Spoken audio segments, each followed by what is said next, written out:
ክፍል 3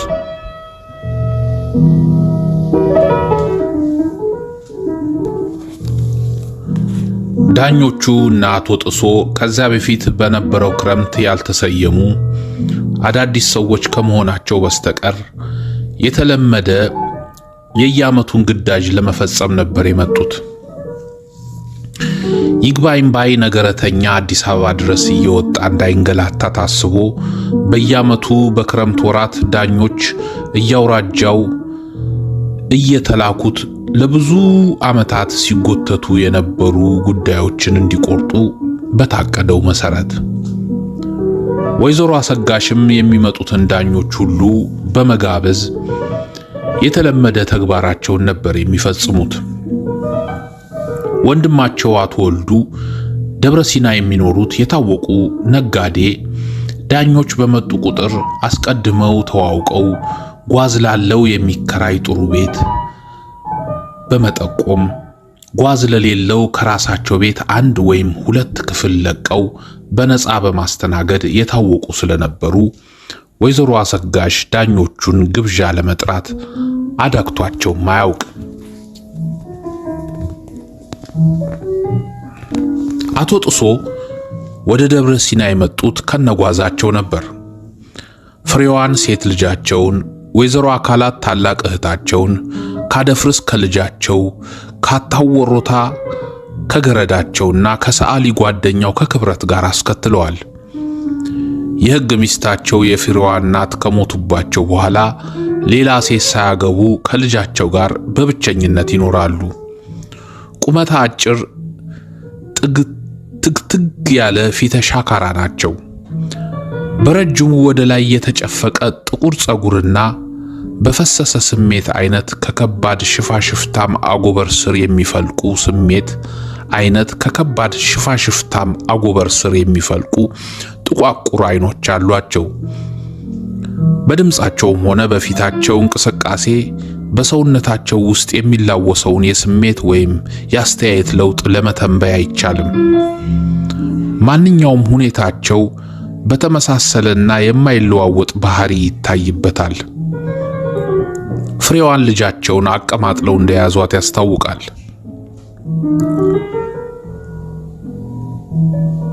ፍሬዋ ቅብጥብጥ ያለች የ17 ዓመት ወጣት ናት።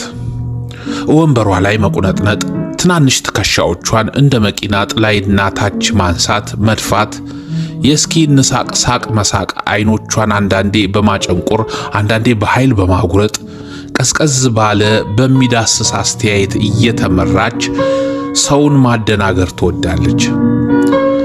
እቀኛ አይኗ ላይ ጠብ የማይል ሁለዚያዊ እንባ ተቋጥሮ ስለሚታይበት ያዩት ሁሉ የሚፍለቀለቅ የመንፈስ ግንፈላ ምልክት ይመስላቸዋል። አቋቋሟ መለል ብሎ የወጣ ቢሆንም ወገቧን ሁሌ በቆዳ እንክርት አድርጋ ስለምታስረው እስክትጠግብ በልታም የምታውቃት መስል የፈረንጅ ሙዚቃ የሚኮረኩራት፣ አልጠላሽም ከቶ የሚያስቃት፣ እችክችክ የሚያዛጋት፣ ብርሃን የሰዓት ራትን እንደሚስብ ያገኘችውን ወጣት ሁሉ የመሳብ ችሎታ ያላት ነች። እዚህ በሷ አነጋገር ጭጋግና ዳመና፣ ዝናብና ጭቃ የማይጠፋበት አገር ስትመጣ የመጀመሪያ ጊዜዋ ነው። እምብዛም አልወደደችው። በተለይ ደግሞ የሚያበሳጫት አማላጅ ሁኝኝ እያለ ደጅ የሚጠናው ሰው ብዛት ነበር። ግማሹ እንጨት ተሸክሞ በስልቻ ጤፍ ጭኖ፣ ግማሹ ቅቤ፣ ግማሹ ሙዝ ባገልግል ይዞ፣ ግማሹ ሙክት ነድቶ ከሰል ጭኖ አርፈውበት ወደ ነበረው ቤት የሚጎርፈው ሰው ትንሽ አልነበረም።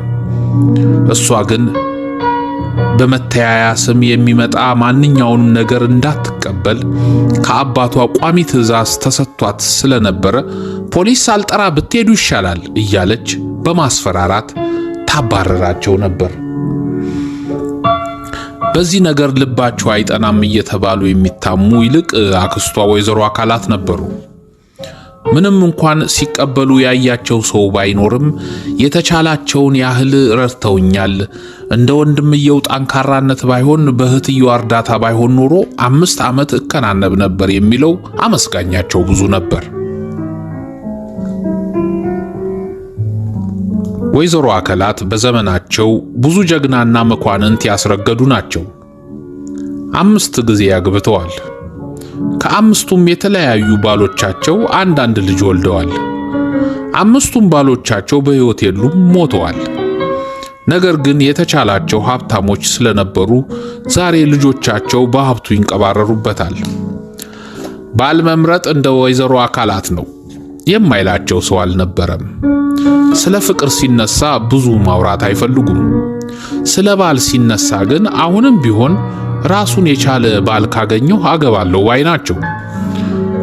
እድሜያቸው ከ50 በላይ ነው።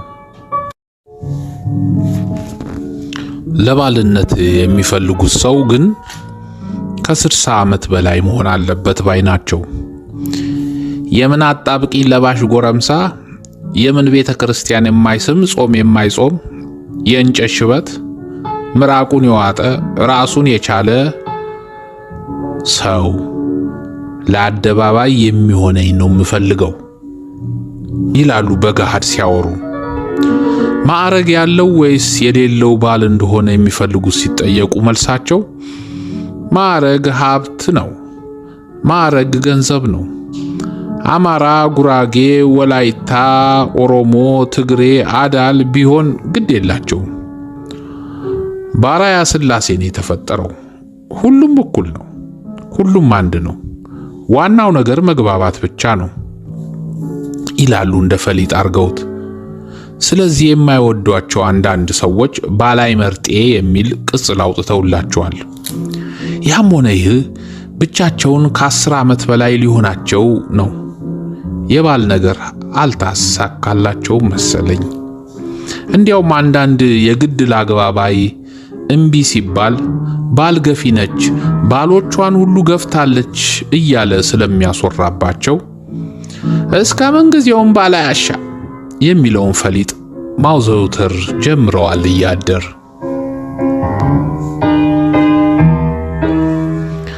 አምስቱም ባሎቻቸው የሚታዩአቸው እንደ ህልም ነው። የከሊትን አባት ወድጀው ነበር፣ የከሌ አባት አብጄለት ነበር ከማለት በስተቀር ስለ ሁኔታው፣ ስለ አቋቋሙ፣ ስለ ጠባዩ ቢጠየቁ ምንም የሚመልሱት ነገር አልነበራቸውም። ረስቼዋለሁ አይሄሄ ከየቴ ከማለት በስተቀር።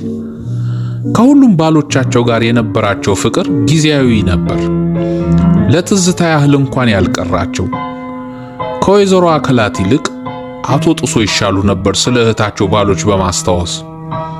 ሆኖም ታዲያ ወይዘሮ አካላት ዛሬም እንኳን ቢሆን ድንገት ደስ የሚላቸው ነገር አግኝተው በስሜት የተፍለቀለቁ እንደሆን ለዚያው አብረው ለቆዩት ጊዜ ባሎቻቸውን ያስደሰቱ እንደነበሩ ለመረዳት ይቻላል። ልጆቻቸው በሳቸው ቁጥጥር ስር በነበሩበት ጊዜ ከየባሎቻቸው ቀላድ የሚመጡት ጭሰኞችና ደጅጠኞች ብዙ ስለነበሩ አጀቡ አዲስ አበባ ሚካኤል ያለው መኖሪያ ቤታቸውን ግቢ እንደሞላው ነበር። ወጣ ባሉ ቁጥር መሬት የሚለሸለሸው ሰው ብዛት፣ እግራቸውን ለመሳም የሚጣደፈው ወጣትና ኮረዳ ብዛት፣ እፊታቸው የሚያረግደው የሚርበተበተው ብዙ ነበር። እያደር ግን ልጆቻቸው ለአቅመ አዳምና ለአቅመ ሔዋን እየደረሱ ራሳቸውን ሲችሉ የየአባታቸውን ሀብት እየተካፈሉ በመሄዳቸው ያ ሁሉ መከበብና ማርበድበድ ቀረባቸው። ስለዚህ አንዳንዴ የድሮ ትዝ ሲላቸው በወንድማቸው በአቶ ጥሶ ጥላ ስር እንዲከበሩ አብረዋቸው ይሄዳሉ። አማልዱኝም የሚሉ ሰዎች ቢሆኑ ከበብ ማድረጋቸውን ስለሚወዱትና የድሮ የተመለሰ ስለሚመስላቸው የነገረተኞቹን ጉዳይ በማዳመጥና ምክር በመስጠት አንዳንዴ ምሳም ጠላም በመጋበዝ ከባለ ጉዳዮች ጋር ሲወዳጁ ይታያሉ።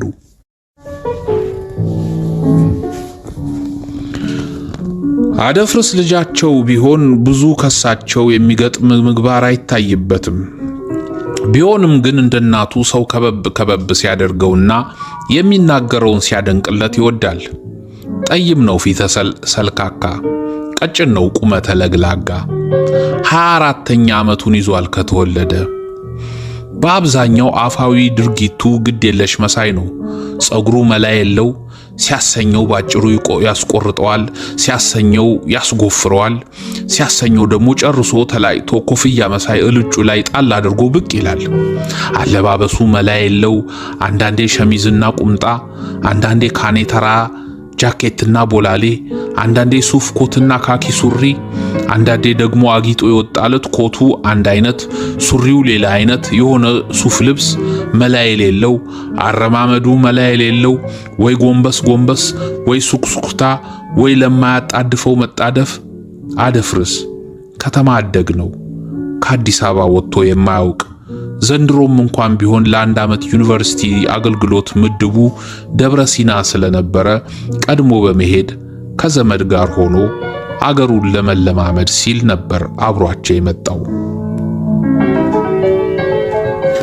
ሞትና ሕይወት፣ ድንቁርናና ዕውቀት መፍራት የለባቸውም የሚሉ የአነጋገር ፈሊጥ አለው። ጊዜያዊ ሁኔታ ያስመለከተውን ከማድረግ አይወዝንም። ስለ ውጤቱም ብዛም ሳያስብ በዚያ ላይ የመታየት የመታወቅ ፍላጎቱ ሰው ወደ ተሰበሰበበት ቦታ ስለሚገፋፋው በአነጋገርና በሐሳብ አቀራረብ ዘዴው ሁልጊዜ የተዘጋጀ ነው። እንደ ልቡ ይናገራል። አንዳንዴ በሐሳብ አለመግባባት የተነሳ ከአድማጮቹ ጋር የሚጋጭበትም ጊዜ አለ። በተለይ ስለ ተማሪዎች ሰላማዊ ሰልፍ ጥሩነት ወይም መጥፎነት ክርክር የተነሳ እንደው ለምሳሌ ደሙ እየፈላ ሰውነቱ እየተለዋወጠ ነው የሚናገረው ስለ ጥሩነቱና ስለ አስፈላጊነቱ። እንዲያም ሆኖ ታዲያ ተቃዋሚዎቹ ራስ ጸጉር ናቸው። በየጊዜው የሚደጋገመው የተማሪዎች ሰላማዊ ሰልፍ ከጥቅሙ ጉዳቱ የተሰማቸው።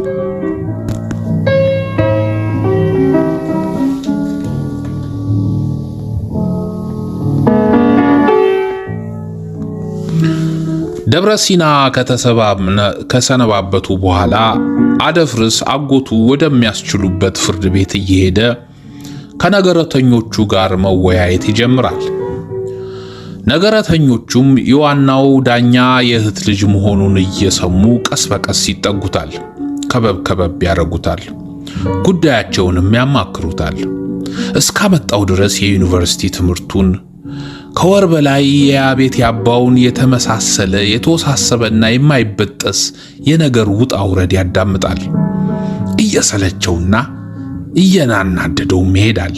የእያንዳንዱ ሰው ንትርክ ለሁሉም የሚበጅ ምክር ለመስጠት ያቅዳል።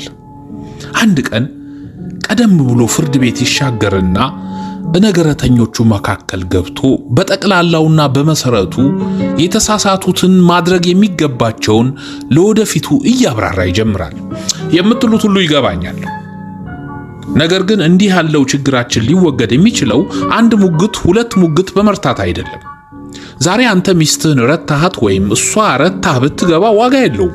ሌሎች ደግሞ እንደናንተ ተፋተው ይመጣሉ፣ የፍርድ ቤቱን ግቢ ይሞሉታል።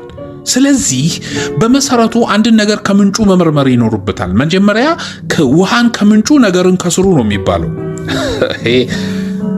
ነገርን ከስሩ ውሃን ቀጥሩ ነው የሚባለው። ያርሙታል። አዎ እንደሱ ነው የሚባለው። እስኪ ለመነሻ ያህል የቤተሰብን አቋም ያፋለሱትን አንዳንድ መሰረታዊ ጥያቄዎችን እንጠይቅ። አንደኛ፣ በከተማና በገጠር ሸርሙጦች ለምን በዙ? ቀላል ኑሮ ስላገኙ ነው ይለዋል አንዱ ነገረተኛ አደፍርስ ነገሩን ሳይጨርስ። አይደለም፣ መልሱ እንደሱ አይደለም። መልሱን በኋላ እንሰጣለን። እንዴትስ መቀነስ ይቻላል? ሁለተኛው ጥያቄ ወደ የአገራቸው በመመለስ ስራ ቤት በማቋቋም ይለዋል አንድ ሌላ ነገረተኛ። ለመልሱ አትጣደፉ፣ መልሱን እኔ እሰጣችኋለሁ፣ አትቸኩሉ። የሽማግሌና የአሮጊት ፈት ለምን እየበዛ ይሄዳል? ሶስተኛ ጥያቄ ሳይጣጣሙ እየቀሩ በዝግታ ነገረተኛ። ወንዱም ወይም ሴቷ የዝምት ፍላጎት ባለመብረዱ በዝግታ ሌላ ነገረተኛ። ሴቱም ወንዱም ወጣት እየፈለጉ በዝግታ ሌላ ነገረተኛ። ወጣቶችስ የጋብቻን ፍራቻ በምን ምክንያት ሊፈጠር ቻለ? አራተኛ ጥያቄ። ልቡ አላቅሙ እየተመኘ። አንዱ ነገረተኛ በለሆሳስ የቤተሰብን ኃላፊነት የሚችል ልብ ስለሌለው።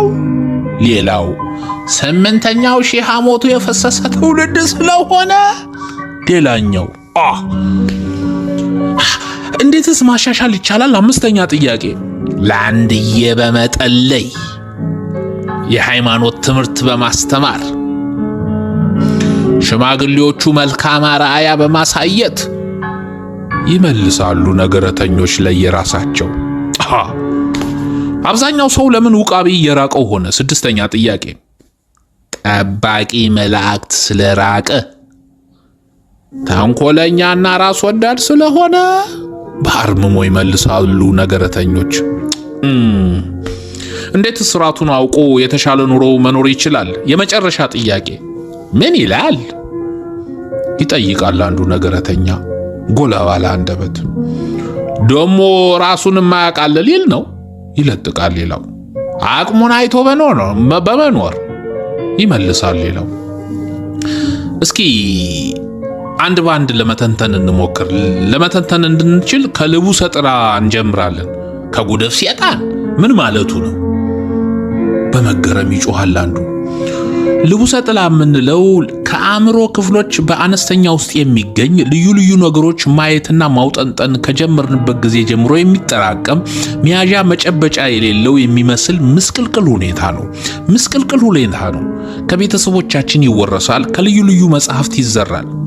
መጽሐፍማ ብንማር መች እንዲህ የማንም መጫወቻ እንኖር ነበር? በለሆሳስ ይመልሳል አንዱ ነገረተኛ። ከልዩ ልዩ ተረቶች፣ ሃይማኖት ነክ ከሆኑ ድርጊቶች አዋልድ መጽሐፍት ይቀርባል። ድሮም ሃይማኖትና መጽሐፍ አጥፊና ጠፊ ናቸው ይለጥቃል ሌላው። ከየዕለታዊ ተግባራችን ከሚጠቅመንም ሆነ ከማይጠቅመን፣ ከመልካሙም ሆነ ከመጥፎ፣ ለዓይናችን ከሚያስደስተንም ሆነ ከሚያስጠላን ሁሉ ወደ አእምሯችን እየገባ ይጠራቅማል። አንድ ዓይንህን ብታስትህ አውጥተህ ጣላት አይደለም የሚለው መጽሐፉ። ያውጠነጥናል አንዱ ነገረተኛ።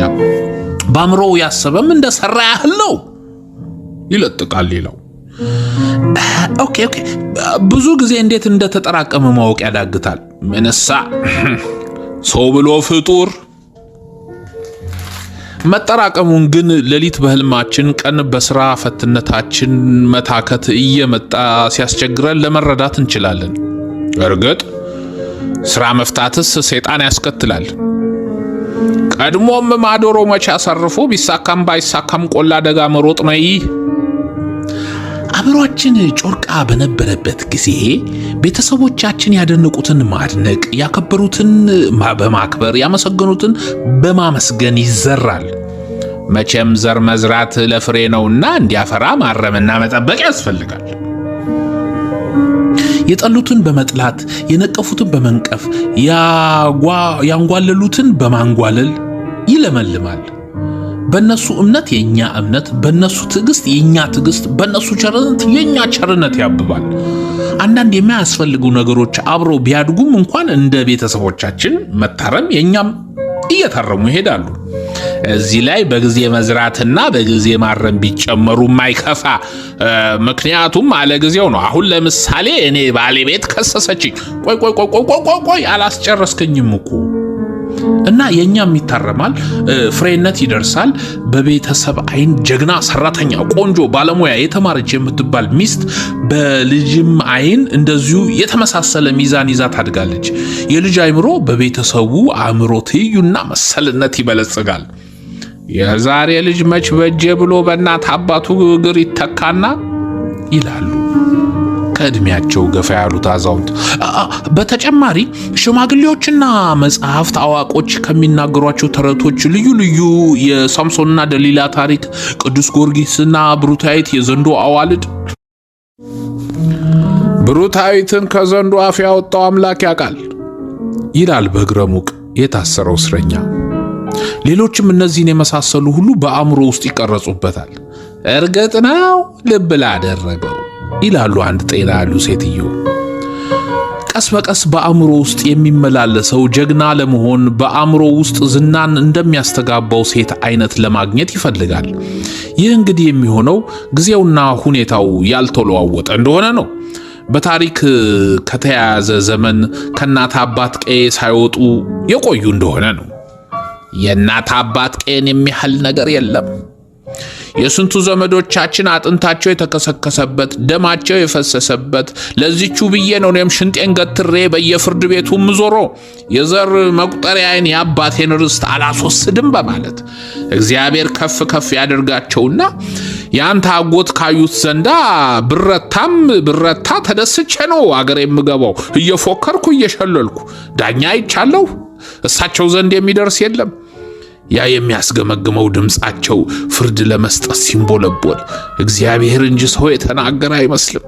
ረጅም ዕድሜ ይስጣቸው። ስማ አደፍርስ አላየኸኝም መሰለኝ ሳዳምጥህ ነበር እኮ። በላይ አላየሁም። ምን ባክህ በሙሉ በመናገረው ተውጬ አይኔ ከሰው ይለፍ እንጂ አረጋግጦ አይመለከትም። እሳ ምን ይመስላል? ይህ የምተነትንላቸው ያኗኗር ዘዴ ችግሩን ከስሩ የመታውት አይመስልም? ብዙዎቹ የተከታተሉት ይመስለኛል። በተለይ በአስተያየታቸውና ባለመንቀሳቀሳቸው ስመለከተው። አንዳንዶቹ ግን ይገርማል፣ ጭራሽ የምለው ፈጽሞ አይሰሙኝም። ደንቆሮ ናቸው ወይም አይገባቸውም። እኔ ስለ ግብርና ሳወላ እነሱ የሚያወሩት ስለ ብሩታይት ነው። ምን አለፋህ ብቻ ላቦትህን የጨረስከው። እነሱ አፋፍህን የሚያዩት ለምትናገረው ነገር ጓጉቶ ሳይሆን ከመቼ የሚናገረውን ጨርሶ ከመቼ ብሶታችንን አጫውተነው አማልዶን ብለው ነው ሲጠባበቁ የነበረው። ከተናገርከው እንኳን ለነሱ ለኔም ብዙ ያልገባኝ ነገር አለ እምልህ። አንተ በአንተ አስተያየት ይህ ልቡሰ ጥላ የምትለው ነገር ከኖሩበት ቀዬ ካለቀቁ በስተቀር መጽሐፍት በማንበብ ሌሎች ሀገሮችን ከሚያውቁ ሰዎች ጋር ለሐሳብ በመለዋወጥ እያደገና አስተያየትን እየለወጠው አይሄድም ነው የምትለው? አይመስለኝም። በእኔ አስተያየት በእንደዚህ አይነት መንገድ የሚያድገው ልቡሰ ጥላ አለቅጥ ይመጥቅና በዚህ ዓለም ላይ ተመሳሳይ ስለማይኖረው ሰውየውን ወይም ሴትየዊቱን አቻ አሳጥቶ በብስጭት ያኖራቸዋል ነው ምለው። በነገራችን ላይ ጋሼ ክብረት ይፈልጋል። አንተንና እኔን ሊስለን ይፈልጋል ከፍሬዋ ጋር። ጥሩ ነው እንሂድ። ዙሪያውን ወደ ነገረተኞቹ አየት በማድረግ በሉ እንግዲህ እግዚአብሔር ይቅናችሁ። ሐሳቤን ባልጨርስላችሁም ዋናውን ገረፍ አድርጌላችኋለሁ። ደህና ሁኑ። ትንሽ ጉዳይ ነበረኝ ጌታዬ። ማያቻኩል እዚህኛ ጋር ያጠፉትን ጊዜ ሩቡን እንኳን አይወስድበትም። ቁም ነገር ነው ብዬ ነው ጌታዬ ማስቸግሮት ይለዋል አንዱ ነገረተኛ ከተሊልና። አሁን ጊዜ የለኝም። ባይሆን ነገ እዚሁ ትገኝ እንደሆን ነገ ይሻላል። ነገማ ቀጠሮዬ ነው ጌታዬ። ቀጠሮው ካለፈ ምን ይበጀኛል? እባኮ ስለ እግዚአብሔር ብለው ያነጋግሩኝ። ባለጋራዬ ሀብታም ሰው ነው። ደግሞ ምክንያቱን አላውቅም። ይኸው ከአገር ቤት ከመጣ 5 ቀን አልፎታል። እርሱ አጎት ዙሪያ ያኮበኩባል። እኔ ትምህርቴ ችግርን ከስሩ ስለ መቋቋምና መፍትሄ ስለ ማግኘት ነው የኔ ወንድም። ደግሞም ስታስበው ሞትና ሕይወት፣ ድንቁርናና እውቀት ለየትኛው ነገር ብለህ ትቸገራለህ? አዎ መቸገር አያሻም። እና ስለዚህ ስለ ጉል ጉዳይ ብዙ አታስብ፣ አትደንግጥለት። እውነት ካለህ እውነቱ ያወጣል። እውነቱ የቱ ነው ጌታዬ? እውነቱ የሚያገኘውን የቀደመ ነው። እውነቱን የሚያገኘው ጊዜ የሰጠው ሀብት ያለው አባባሉን የሚያውቅበት ነው ጌታዬ። እንዴ ታዲያ ጠበቃ ግዛ። እኔ እንደው ምናልባት እንደምታየው ተማሪ ነኝ። ጠበቃ አልሆንህ ወይ ገንዘብ አልረዳ። መቼስ ምን አደርጋለሁ መስሎ ካልታዩት ካልመሰሎት አፌን ባላጠፋ ይሻላል። ድንገት ዘወር ይልና በኃይል እየተራመደ ወደ ፍርድ ቤቱ ይመለሳል። አደፍርስና በላይ ለጥቂት ጊዜ ሳይነጋገሩ መንገዳቸውን ይቀጥላሉ።